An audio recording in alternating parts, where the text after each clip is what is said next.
त्याग वैराग्य प्रेमाब्धि श्री चैतन्य महाप्रभु भक्तानंद करी भूया चैतन्य चरितावली। चैतन्य महाप्रभु 500 वर्ष पहले हुए थे।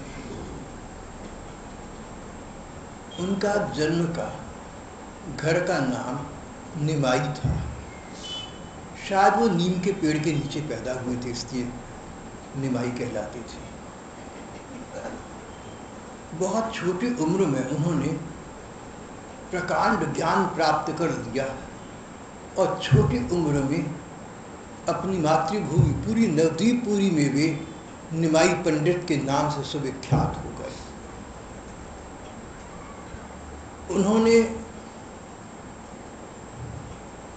एक पाठशाला खोली जिसमें बड़े बड़े विद्वान दूर पार से पढ़ने, उनसे अध्ययन प्राप्त करने आया करते थे। 24 बरस तक निमाई पंडित जब तक घर पर रही, मातृभूमि नवदीप रही, तब तक तो निमाई ही कहलाते रहे। लेकिन 24 वर्ष के होते ना होते उन्होंने संन्यास ग्रहण कर लिया और जीवन के अगले 24 वर्ष उन्होंने उड़ीसा के जगन्नाथपुरी में जगन्नाथ जी के मंदिर के पास एक कोठरी में बिताए। संन्यास देने के बाद इनकी प्रसिद्धि चैतन्य महाप्रभु के रूप में हो गई। महाप्रभु एक उपाधि का नाम है। बड़े बड़े संतों महात्माओं को पूर्व काल में श्रद्धा से लोग महाप्रभु कहा करते थे। जैसे आप देखिए ना कि हमारा देश, हमारा राष्ट्र है और महाराष्ट्र नाम का एक राज्य इस राष्ट्र के अंतर्गत है, लेकिन भारत अधिक बड़ा है और महाराष्ट्र भारत से छोटा है। इसी प्रकार प्रभु तो भगवान है, साक्षात भगवान को प्रभु कहते हैं। महाप्रभु भले ही महा नाम पहले लग गया है, लेकिन सम्मान सूचक अधिक है। फिर महाप्रभु को संबोधित करते उनके प्रियजन संक्षेप के लिए, भाषा की सरलता के लिए महाप्रभु से प्रभु भी कह दिया करते थे। अभी चैतन्य महाप्रभु निमाई पंडित के नाम से विख्यात थे कि एक बार वो गया धाम गए पिताजी के श्राद्ध करने के लिए, लेकिन वहाँ उन्होंने भगवान के चरणों की महिमा श्रवण की।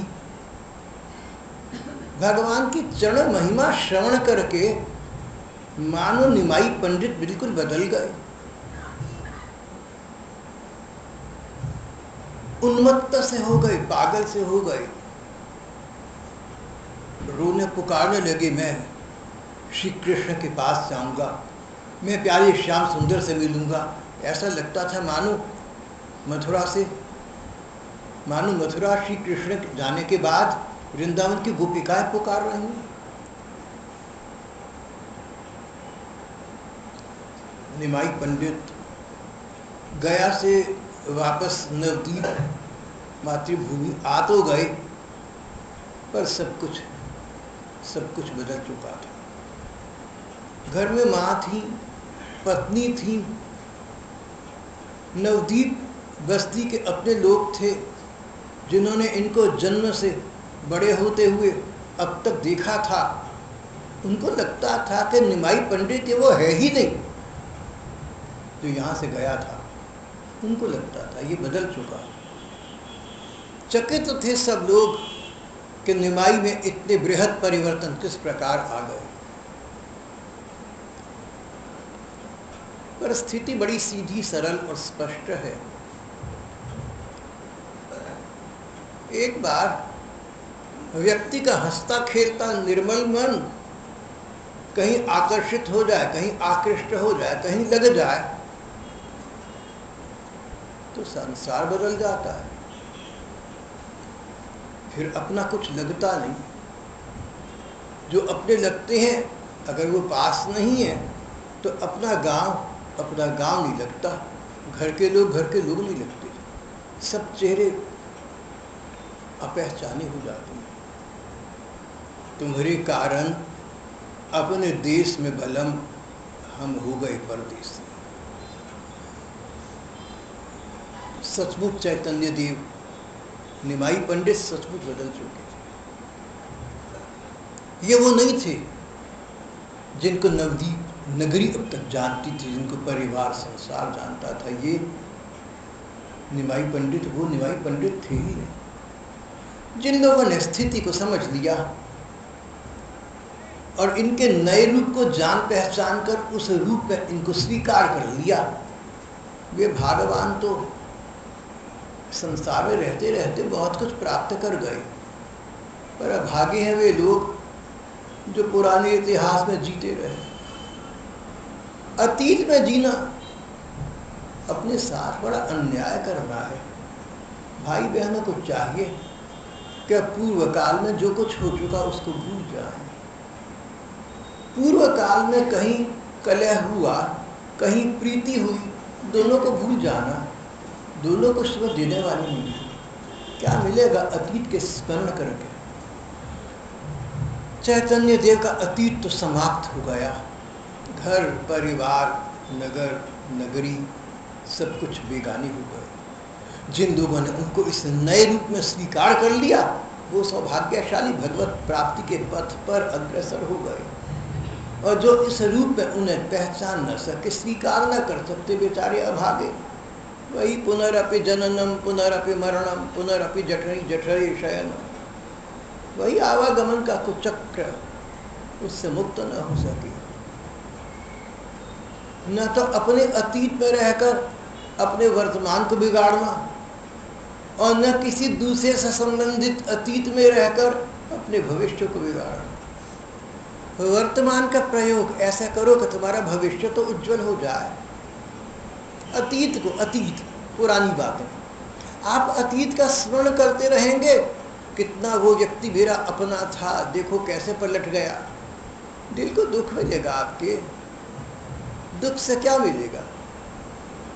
दुख से दुख ही मिलेगा, दुख से सुख तो नहीं मिला करता। इसलिए पूर्व काल को अगर अब वो तुम्हारा नहीं रहा तो भूल जाओ भाई। अतीत को अगर अब तुम्हारा वर्तमान वो नहीं रहा तो उसको भूल जाओ। पूर्व काल को भूल जाओ, अतीत को भूल जाओ, अपने मन को श्री भगवान में लगा लो। अतीत में भगवान भी तो थे ना। ठाकुर तो अतीत में भी थे, आज भी हैं और सदा रहेंगे। उन त्रिकाल सत्य भगवान की शरण ग्रहण कर दो, उनका स्मरण करो, तो वर्तमान में उन भगवान का स्मरण करके तुम वर्तमान को और अपने भविष्य को भी उज्जवल बना लोगे। नहीं तो निराशा।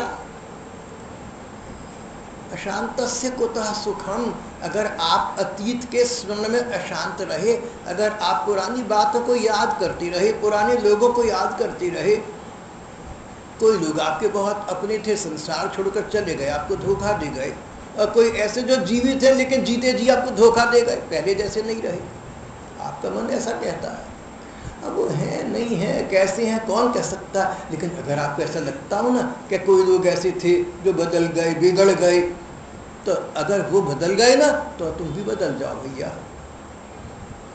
जो चला गया उसे भूल जाओ। क्या करोगे उसको याद करके? क्या मिलेगा उससे? तुम्हें अपनी रातों की नींद खराब करोगे, अपनी पाचन शक्ति बिगाड़ोगे, अपना हाजमा खराब करोगे। अगर तुम्हारा मन क्लेश पाता है ना, अगर हमारे मन में क्लेश है ना, अगर हमारे मन में बेचैनी है ना, अशांति है, तो हमारी पाचन प्रक्रिया, हमारा हाजमा बिगड़ जाता है। और आप जानते हैं पाचन प्रक्रिया के बिगड़ने से पूरे शरीर के स्वास्थ्य पर प्रभाव पड़ता है। तो मन को दुर्बल न बनाओ, तन को दुर्बल न बनाओ, तन मन दोनों ठाकुर के प्रति अर्पित कर दो।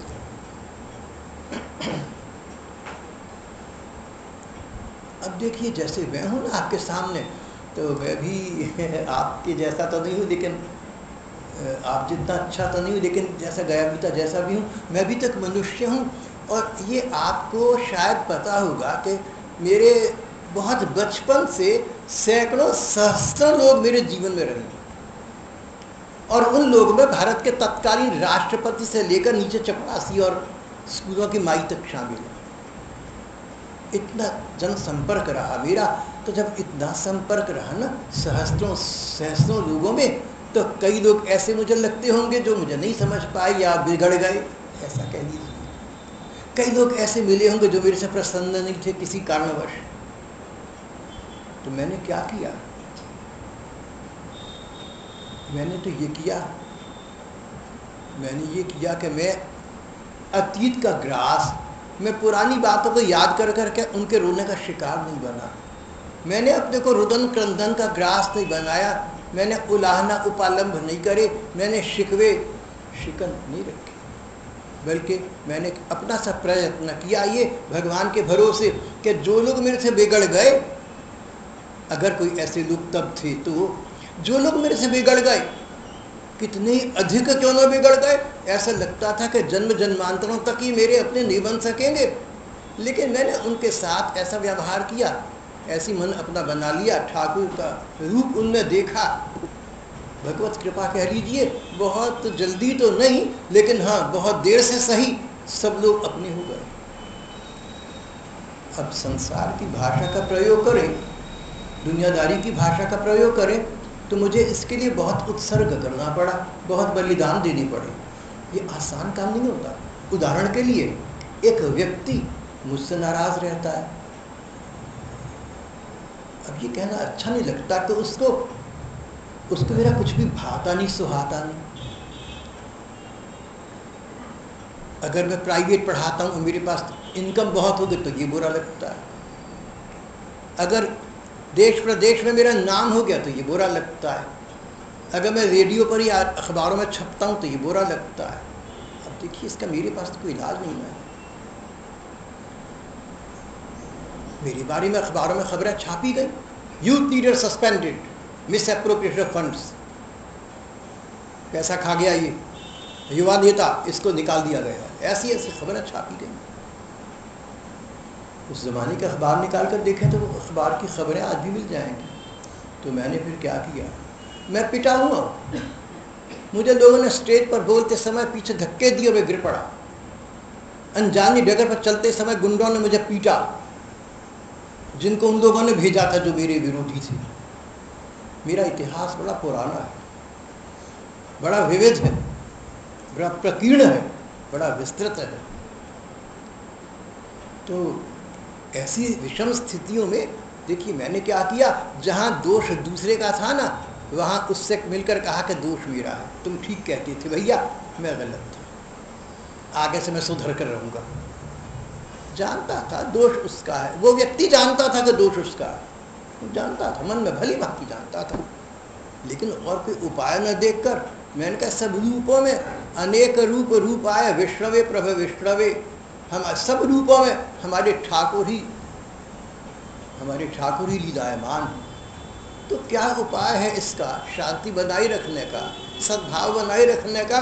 न जाने कितने लोग, अधिक तो नहीं रहे होंगे, लेकिन कुछ लोग तो ऐसे रहे जिनके दोष थे, तो मैंने उनसे कहा कि मेरा दोष है, मैं अपनी भूल स्वीकारता हूँ, मैं तुमसे क्षमा मांगता हूँ। धीरे धीरे धीरे धीरे अंततः भगवान की कृपा से ऐसी स्थिति बनी कि वे लोग, क्या कहूँगे आपसे, मेरे बहुत अपने से अपने हो गए।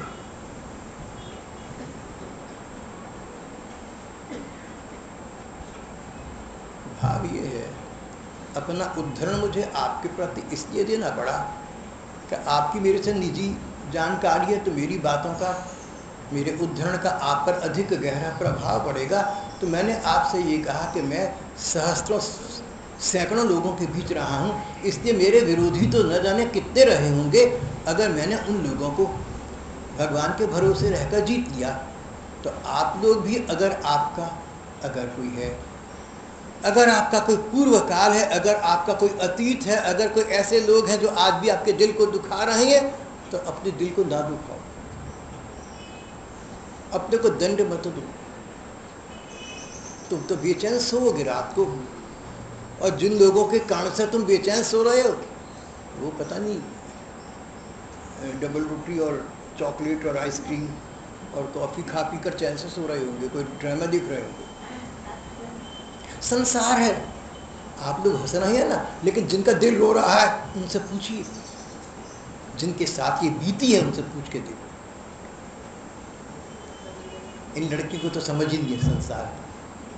हम मुझे बुजुर्ग की बात नहीं मानते, हम तुम्हारे बड़े बूढ़े बुजुर्ग बैठे, अरे बात तो समझो।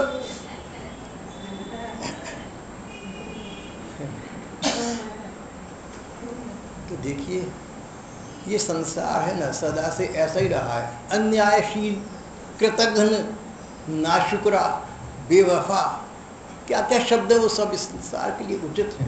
Faithless, you repose your trust in a person and he mistrusts you and fails you at the most critical hour. This happens, this is life. जीवन तो यही है ना, वास्तविकता जीवन की यही है। जीवन की इस वास्तविकता का सामना करके आप अपने को शांत मन से रख सके और जो आपके जीवन में आए उन लोगों को भी शांत रख सके।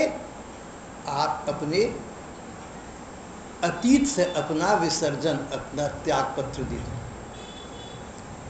मैं था ही नहीं, पहले कोई था ही नहीं मेरे जीवन में, आज हूँ तो आज मेरे ठाकुर मेरे पास है, मेरे भगवान मेरे सामने हैं, अंतरात्मा के रूप में भी ठाकुर मेरे हृदय में विराज रही हैं। और बाहर से जो संसार दिख रहा है, अनेक रूप रूपाय विष्णवे प्रभ विष्णवे, मेरे ठाकुर इन अनेक रूपों में लीलायमान हैं। अपने मन को शांत रखना चाहिए। अपमान को याद रखोगे, कभी अपमान हुआ था, कभी तिरस्कार हुआ था, कहीं आपकी योग्यता थी, आपकी पात्रता थी, पर किसी कारणवश पुरस्कार आपको न मिला, आपको तो तिरस्कार मिला, पुरस्कार किसी और को मिल गया जो आपके जितना योग्य नहीं था। ये तो संसार है ना, ये सारी बातें यहाँ पहले से चली आ रही हैं, आगे भी होती रहेंगी। मेरा विचार है सब त्राण पाने का एकमात्र उपाय भगवान की शरण ग्रहण करना है, और कोई उपाय नहीं है। तो सत्संग का भाई बहनों को इतना लाभ उठाना चाहिए कि अपने मन को तुम शांत रखो, और शांत रखने में एक प्रधान कारण होता है, एक उपाय है, अतीत से विसर्जन करो। कोई पूर्व काल हो, कोई पूर्वकालिक घटना हो, कोई अतीत हो, कोई अतीत के कोई तुम्हारे कोई व्यक्ति जीवन में आए हों, कोई नाशुक्र निकले हों, कोई बेमुरवत निकले हों, कोई गलत निकले हों, तो उनको भूल जाओ। उनका कभी विचार आए तो उनका शुभ चिंतन करना, मन में सोचता ठाकुर तुम्हारी ये संसार तुम्हारी लीला है, ये पृथ्वी तुम्हारा लीला मंच है, मेरे जीवन में तुमने ऐसे लोग भेजे, तुमने मेरे जीवन में ऐसे लोग भेजे जिनको तुमने मेरी मुखालफत का, मेरे विरोध का नाटक, मेरे विरोध का अभिनय प्रदान किया था, वे लोग अपना अभिनय अच्छा कर गए। कईयों को तुमने नियुक्त किया मेरे प्रतिकूल, मेरे विरोध में भूमिका निभाने की, और वो अपनी भूमिका अच्छी निभा गए। तुम्हारे अच्छे अभिनेता नेता थे ठाकुर, उनका कल्याण करो। अपने मन को अनुद्विग्न रखना, अपने मन को शांत रखना, चैन से जीना, ये पहला न्याय है आपका अपने साथ। अगर आपके मन में सुख नहीं है, आपके मन में चैन नहीं है, आपके मन में शांति नहीं है, तो जो आपके प्रियजन हैं उनको भी अशांति आपके कारण से होगी। अगर आपको ये पता लगे कि मुझे कष्ट है तो आपको भी कष्ट होगा। इसलिए मुझे मेरा कर्तव्य बनता है कि मैं अपने को कष्ट मुक्त रखूं। अगर मैं अपने को कष्ट में रखूंगा तो आपको भी तो कष्ट होगा। इसी प्रकार अगर आप कष्ट में हैं तो आपके जो परिजन हैं, जो आपके पुरजन हैं, जो आपके रिश्तेदार इष्ट मित्र हैं, जो आपके हितैषी हैं, जो आपके साथ सौहार्द का नाता रखते हैं, जो लोग आपसे प्यार करते हैं, आपको खुश दिखना चाहते हैं, अगर आपके मन में कष्ट है तो उनको भी तो वो कष्ट आपका प्रतीत होगा। जो आपके प्रतिकूल है उनको बड़ा संतोष होगा, वो तो चैन की सांस लेंगे, वो तो चैन की सांस लेंगे कि आप कष्ट में हैं, वो तो चाहते ही हैं। और जो आपके अनुकूल जन हैं, जो आपके अपने हैं, उनको कष्ट होगा कि हमारा ये व्यक्ति कष्ट में है। तो आपने तो उल्टा कर दिखाया। जो आपके अपने थे आप उनके कष्ट का कारण बन गए। जो आपके विरोधी थे, अगर कोई थे तो उनको आपने चैन पहुंचाया कि आप कष्ट में हैं। ऐसा अन्याय न करना अपने को साथ, किसी के साथ अन्याय न करो। विरोधी हो तो उनको भगवान के नाटक का अभिनय पात्र समझो।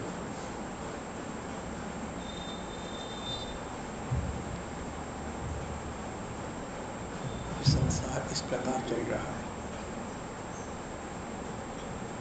अतीत का विचार करना, पूर्व वार्ताओं का विचार करना अपने को कष्ट देना है। पांडवों ने कितने कष्ट पाए सबको मालूम है, लेकिन उनको विस्मरण कर दिया। और जो कष्ट देने में प्रधान पात्र थे, जिन्होंने पांडवों की पूरी जीवनी बिगाड़ दी, धृतराष्ट्र,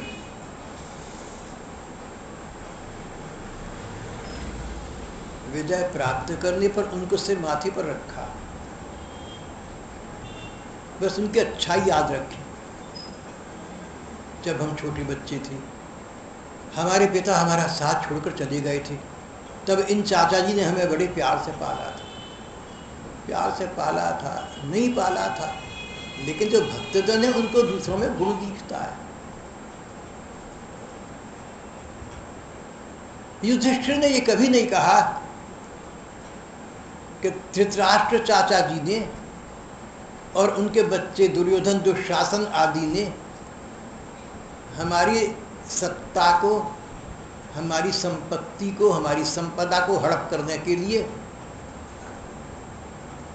कभी हमें मृत्यु के ग्रास में झोंका, कभी हमारी द्रौपदी का तिरस्कार करना चाहा। इन बातों का स्मरण ही नहीं किया। करते तो अपने को कष्ट देते। कौरव जहां जाना था जा चुके।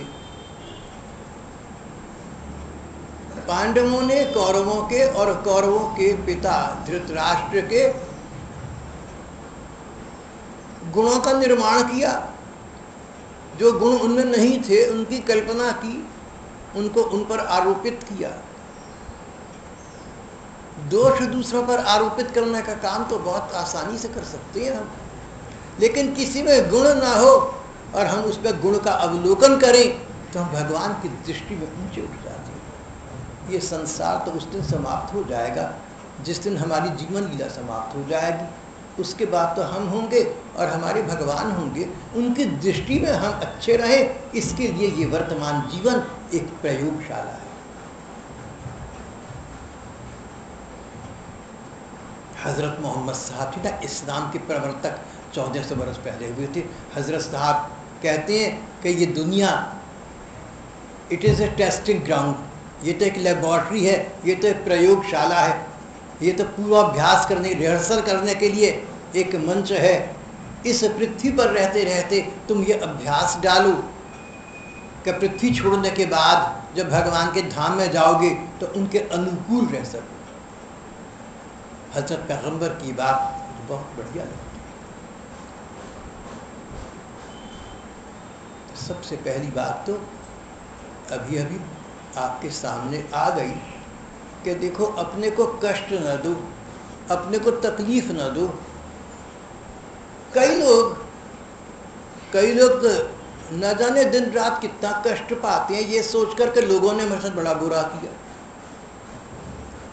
कई लोग ये सोचकर कष्ट पर कष्ट पाते रहते हैं कि पूर्व काल में तो ऐसा ऐसा था, अब वैसा न रहा, तब तो ऐसा था, अब ऐसा हो गया।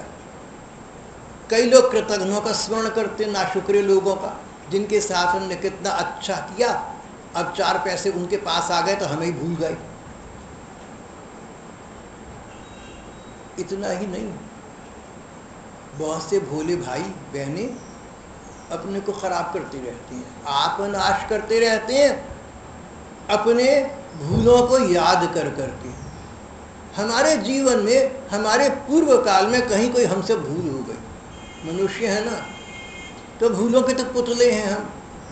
अब पूर्व काल में हमसे जानकर या अनजाने में कोई भूल हो गई, कोई गलती हो गई, अब उसको लेकर रोते रहने से क्या होगा। कई लोग अपना शेष जीवन पुरानी अपनी गलतियों को याद करने में, पछतावा करने में खराब कर देते हैं। ऐसा ना करना। अगर आपसे भूल हो गई तो उनको याद करके अपने को न सताओ। कोई गलतियां हो गई तो दोबारा ना करो, लेकिन उन पर पछता कर अपने मन को दुर्बल न बनाओ। जो हो चुका सो हो चुका। अच्छा हुआ, बुरा हुआ, जीवन में अच्छे लोग आए, जीवन में बुरे लोग आए, जो भी लोग आए, जो भी स्थितियां आई, जो परिस्थितियां आई, जो मनुस्थितियां बनी, इन सबको याद कर करके कलपते रहना ना समझी है, अन्याय है अपने साथ। समय नाश है, ऊर्जा का नाश है, वर्तमान का दुष्प्रयोग है और भविष्य को ये अंधकार में बनाने वाला है। इसलिए पूर्व काल को और अतीत को भूल जाओ, चाहे वो तुम्हारा है और चाहे तुम्हारे साथ दूसरों का क्या हुआ है। अतीत का स्मरण करना अपने को चिंता में, कष्ट में डालने के लिए नहीं, अतीत से लाभ उठाने के लिए होता है। जो आपका पूर्व काल था, जो आपका अतीत था, जो वक्त आपका जैसे आज तक गुजरा है, उसमें लोगों ने आपके खिलाफ अन्याय करे या आपने अपने जीवन में कोई भूल कर दी, उनका लाभ उठाइए, वो सब दोबारा दोहराई न जाए। अगर लोगों ने भूल की, उनको भूल कर भगवान का स्मरण करना आरंभ कर दो, और अगर हमसे भूल हो गई तो दोबारा तो करें नहीं, और अब से अपने मन को, अपने तन को, अपने अंग इंद्रियों को ठाकुर जी के प्रति समर्पित कर दें। अपनी भूल को भी याद रखना, नाहक अपने को दंडित करना है, कुछ मिलता नहीं ना, पछताते रहो तो क्या मिलेगा। मैंने गलत किया, मैंने भूल की। मुझे कई ऐसे भाई मिले, कई ऐसे लोग मिले जो दर्जनों बरस तक रोते रहे कि हमने बड़ा गलत करा, हम बड़ी भूल में रहे, हम पछताते रहते हैं। तो मैंने उनको भी कहा, भैया इस पछताने से क्या होगा, जो भूल हो गई दोबारा न हो, ये शिक्षा ग्रहण कर लो। अब जो भूल कर चुके, उसके शमन के लिए, उसके निराकरण के लिए, उस भूल के बदले में तुम भगवान का स्मरण करो। भगवान के नाम लेने से, भगवान का रूप का ध्यान करने से, भगवान का भजन करने से अतीत और इतिहास तक बदल जाया करती हैं। इस प्रकार कि हमारा मन उन भगवान के प्रेम के सुख में डूब जाता है, पूर्व काल रहता ही नहीं।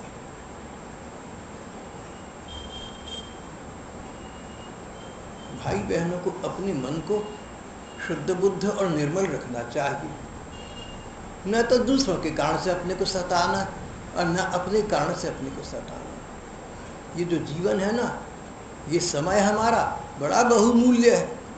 एक एक क्षण हमारे जीवन का अति मूल्यवान, एक एक क्षण मूल्यवान है। देखो, अपने जीवन का समय अपने शत्रुओं और विरोधियों को न दे देना, अपने जीवन का अमूल्य समय ईर्ष्यालुओं को न दे देना। तुम तो उनका चिंतन करो और कष्ट पाओ, और वो अपने यहाँ मौज मस्ती। कोई आपके जीवन में ऐसे तत्व रहे हों, ऐसे लोग रहे हों, उनका चिंतन मत करो, उनकी चिंता में मत पड़ो, अपने को मत घालो, अपने को कष्ट में मत डालो। और इस सब का एक विकल्प, इसका एकमात्र उपाय, संसार के पास कोई उपाय नहीं है। इन बातों का उपाय पैसे में नहीं होता, प्रतिष्ठा में नहीं होता, बड़प्पन में नहीं होता। इन बातों का उपाय तो केवल मात्र भगवान का स्मरण करने में है। आज तक जब से संसार आरंभ हुआ, तब से लेकर अब तक जिन लोगों ने मानसिक शांति प्राप्त करी, वो सब लोग कौन थे? देखिए, जिन्होंने भगवान के प्रति अपने को समर्पित कर दिया, जिन्होंने भगवान का स्मरण किया।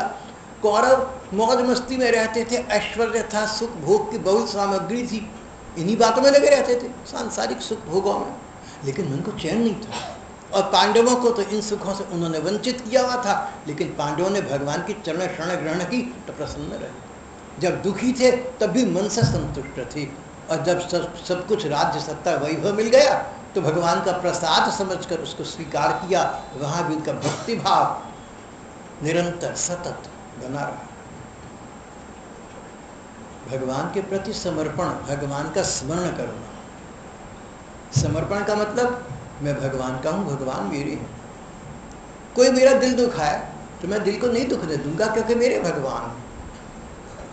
जैसे घर की बहू का कोई पड़ोसी अपमान करे तो परवाह नहीं करती, वो तो अपने को अपने पति देव को जानती है।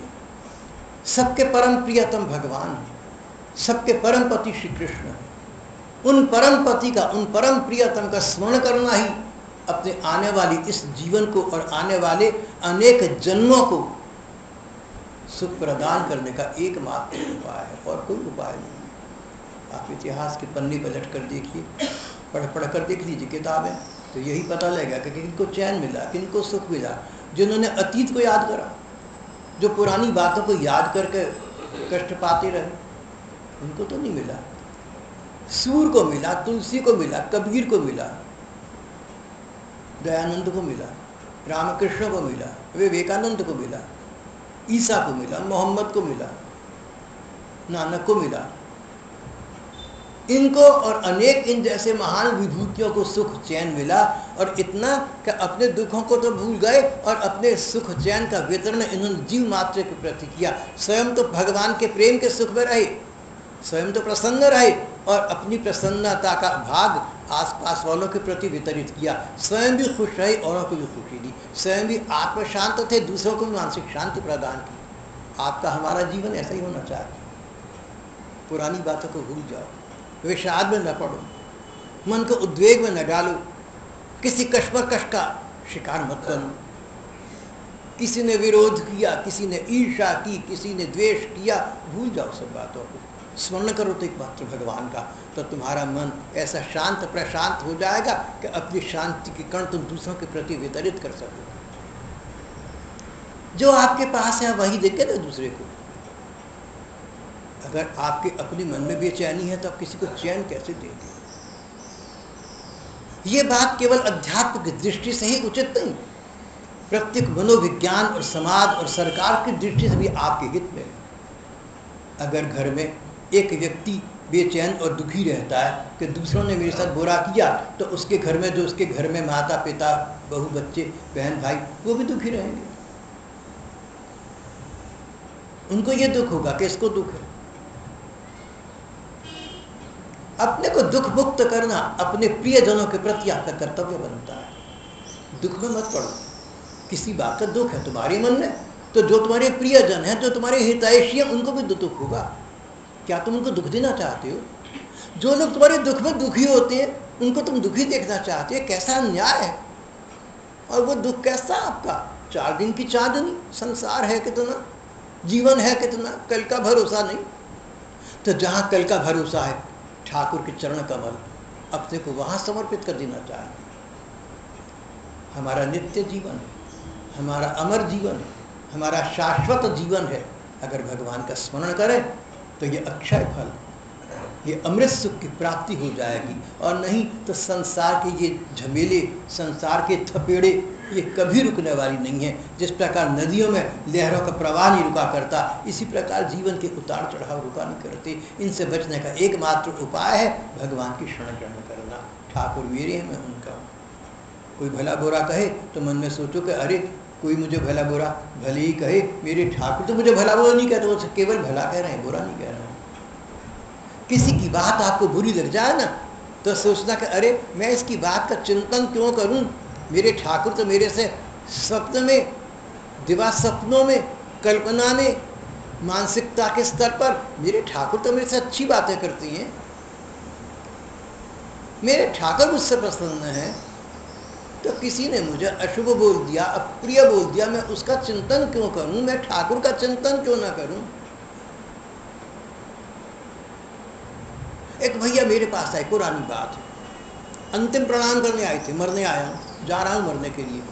वो मुझे अपने दुख की गाथाएं 20-30 वर्ष से सुनाते रही थी। दुखी होकर एक दिन आई, मरने के लिए आया कि बस आपको नमस्ते राम राम कहकर अब जा रहा हूँ मरने के लिए। मैंने कहा मरना क्यों चाहता है, जब चाहे मर लीजिए, मरने के लिए कौन सा मुश्किल है। अरे जीवन कठिन है भैया, जन्म कठिन है, मरने का क्या है, आज नहीं मरेगा कल मर लीजिए, जल्दी क्यों करता है। कहने का आपको मजाक सूझ गया। मैंने कहा मजाक नहीं, सच बात कह रही है। अगर तुमने मरना है ना, मान लो तो आज के बजाय कल डूब जा, तो क्या फर्क पड़ता है, डूबना ही है, मरना ही है। लेकिन शायद एक दिन में तुझे खबर की याद समझ में आ जाए। फिर रो पड़ा, बोला भाई साहब मेरा दुनिया में कोई अपना नहीं, कोई अपना नहीं है मेरा, मैं किसके लिए जीऊँगा। मैंने उसका हाथ पकड़ कर कहा कि तुम ठीक कहते, तुम्हारा कोई अपना नहीं है, चली जाओ। जल्दी से जल्दी को मर जाओ, तुम ठीक है, तुम्हारा अपना नहीं है। कहता जी मेरा आपसे मतलब नहीं था, आप तो अपनी हैं। मैंने कहा मैं अपना? कहता आप तो सबसे अपने हैं। तो मैंने कहा जो अपने नहीं है उनके लिए तो मरना चाहता है और मुझे अपना कहता है, सबसे अपने आप है, मेरे लिए तो जी नहीं सकता। उसने मेरे खुर पकड़, खुर जिन्हें आप पांव चढ़ना कहते हैं, उसने मेरे खुर पकड़ लिए, बोला आपने मेरी आंखें खोल ली, आज चैन से जी रहा है, मौज में है। बड़ा बुजुर्ग है, पता नहीं बच्चों के बच्चों वाला है, लेकिन मौज में। भगवान का भी धाम है, अपने पूर्व कर्म है, भगवान की सृष्टि है, कोई कौन किसके साथ अच्छा है, कौन किसके साथ बुरा है। इसी प्रकार न तो कोई आपके साथ अच्छा या बुरा है और न आप किसी के साथ अच्छे बुरे हैं। इसलिए संसार की पुरानी बातों को याद करके, पुराने चेहरों को याद करके, पुरानी बर्ताव को याद करके, पुरानी कड़वी या मृदुल बातों को याद करके अपने मन को मत दुखाओ। मन है ना, ये भगवान का मंदिर है। मैंने एक स्थान पर एक बहुत सुंदर बात पढ़ी थी। कोई महात्मा थे, कहते थे देखो ईंट पत्थर से बने तो मंदिरों की तो तुम पूजा करते हो क्योंकि वहाँ ठाकुर जी का निवास है इसलिए, लेकिन जो ठाकुर जी के बनाए हुए मंदिर हैं मनुष्य, इनके साथ इनका सम्मान क्यों नहीं करते? आप सब, हम सब भगवान के मंदिर हैं, आप सब भगवान का मंदिर है, आपके मन में भगवान का निवास है।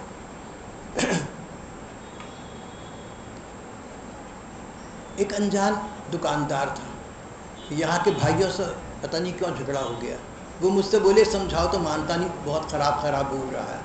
मैं जानता नहीं था, मैंने कहा मुझे फ़ोन मिलाकर मेरी बात करवा दूँ। तो मैंने जब कही बात तो भैया ऐसा नहीं करना चाहिए, तो बहुत बिगड़ा मेरे पर।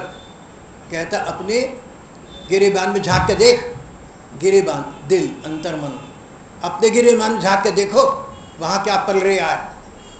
मैं तब तो खुद भी ख़राब हूँ और मुझे कह रही हूँ। मैंने कहा भैया मेरे गिरेबान में, मेरे दिल में तो वही है जो तुम्हारे दिल में, वो क्या है? मैंने कहा भगवान, ठाकुर जी ना, तुम्हारे मन में तो भगवान है, मेरे मन में वही भगवान है। भैया एक ही ठाकुर तुम्हारे मेरे दोनों के गिरेबान में है, हम तो भाई भाई हैं आपस में। उसका टोन बदल गई, बात का तरीका बदल गया, दो चार बातें और हुई और फिर बोला अच्छा मैं दर्शन करने का भी सत्संग में आऊँगा। प्रसन्न संतुष्ट हो गया, आया नहीं उसके बाद, नहीं आ सका होगा, लेकिन वार्ता तो शांति में समाप्त हो गई। अपने मन को प्रसन्न रखना नितांत अनिवार्य है। आत्म शांति, मानसिक शांति, अनुद्विग्न मन।